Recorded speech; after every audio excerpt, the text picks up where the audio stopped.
James Murdoch's evidence to the Leveson Inquiry into media standards has revealed the scale of the relationship between the political classes and the Murdoch media empire.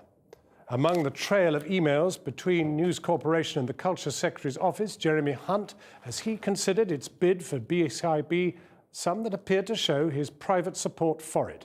The revelations have led to Labour calling for Mr Hunt's resignation and the Prime Minister to offer his Culture Secretary his full support. Our Home Affairs correspondent, Andy Davis, has this report. So good morning. Our witness today is Mr James Murdoch, please. Last year at the Culture Select Committee, James Murdoch was accused of being a mafia boss. I swear by Almighty God. Today, the reception he got at the Leveson Inquiry was somewhat more genial. But the questioning was forensic, and the outcome arguably has changed the whole direction of this dramatic story. On the 10th of September 2009, you had drinks with Mr Cameron at a place called the George, and the topic of the discussion was the Sun's proposed endorsement of the Conservative Party. Do you see that? Yes. The Murdoch empire and its behind-closed-doors relationship with Britain's ruling classes, so long a subject of intense conjecture, today prized open a little by the Leveson Inquiry and already prompting calls for the resignation of a Tory minister. I'm going to be making a state later this afternoon, so I need to read through all the evidence that's been submitted and I'll make a statement.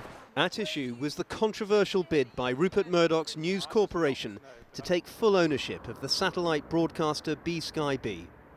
Robert J. QC, counsel for the inquiry, spent a great deal of time in there quizzing James Murdoch about the BSkyB bid. And at one point he presented an intriguing series of emails between News Corp officials.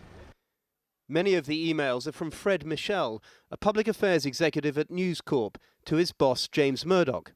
They detail conversations Michel has had with government insiders, from Jeremy Hunt's team to people close to Vince Cable, to Nick Clegg and to Jeremy Hunt himself.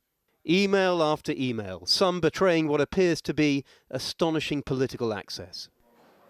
Even before Jeremy Hunt took over from Vince Cable as the minister in charge of the bid, the Culture Secretary appears to have been in repeated contact with Murdoch's man Michel. Jeremy tried to call you, Michel writes to Murdoch.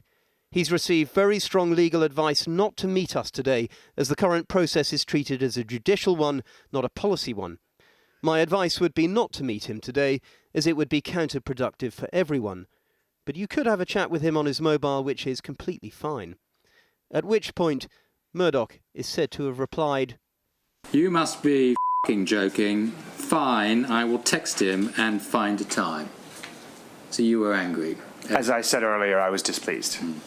At the end of 2010, Hunt would eventually take overall charge of the BSkyB bid, promising political detachment. It is a decision about whether a specific transaction is going to affect plurality.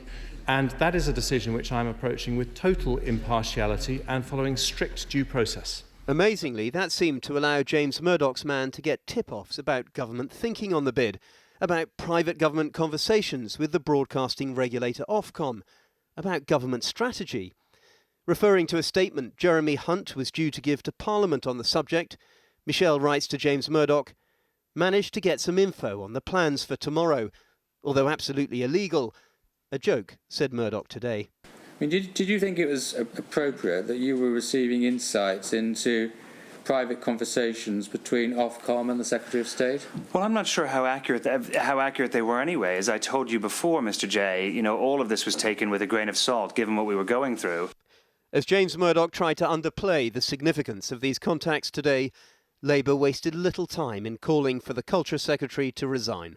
He himself said that his duty was to be transparent, impartial and fair. But now we know he was providing advice, guidance and privileged access to News Corporation. He was being a back channel for the Murdochs. He cannot stay in his post. And if he refuses to resign, the Prime Minister must show some leadership and fire him. David Cameron's spokesman said this afternoon that the Prime Minister has full confidence in Jeremy Hunt. But if the Culture Secretary feels in any way embarrassed by today's revelations, he can take some comfort in the knowledge that he's unlikely to be the last politician getting an awkward time over dealings with the Murdochs. Tomorrow it will be James's father Rupert taking the stand at Leveson, and he no doubt will have plenty to tell the inquiry.